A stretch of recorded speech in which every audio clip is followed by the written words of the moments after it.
how to activate standby mode on iPhone.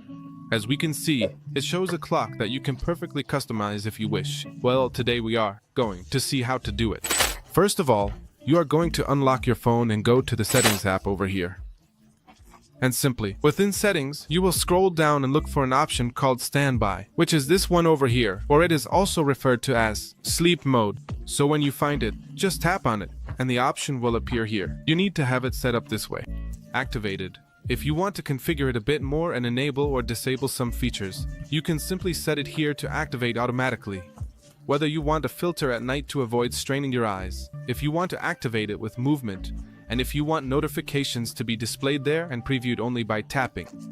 Now, when we have this active, you might say, well, I have placed my phone horizontally, meaning I have it this way, and it doesn't activate.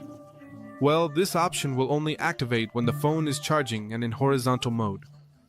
For this, you can do two things. The first is to use a cable, like this one over here, connect your phone, and place it horizontally. The second thing is and your phone has MagSafe.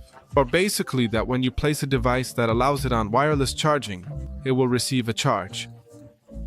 In this case, stand over here. If I place the iPhone directly on it, it will start charging. Next, we put it here so that it adheres and starts charging. There it begins to charge, and it automatically activates this option, and the clock appears, and it stays like this. If you swipe left or right, you can customize it to display photos or directly show the screen with a clock, your activity, and recent notifications, along with this style of clock, such as this. And this simply helps you calculate, for example, if you are working and the clock appears here, to know how much time you have been working and all these kinds of details. This way, you will be able to activate this great option on your iPhone.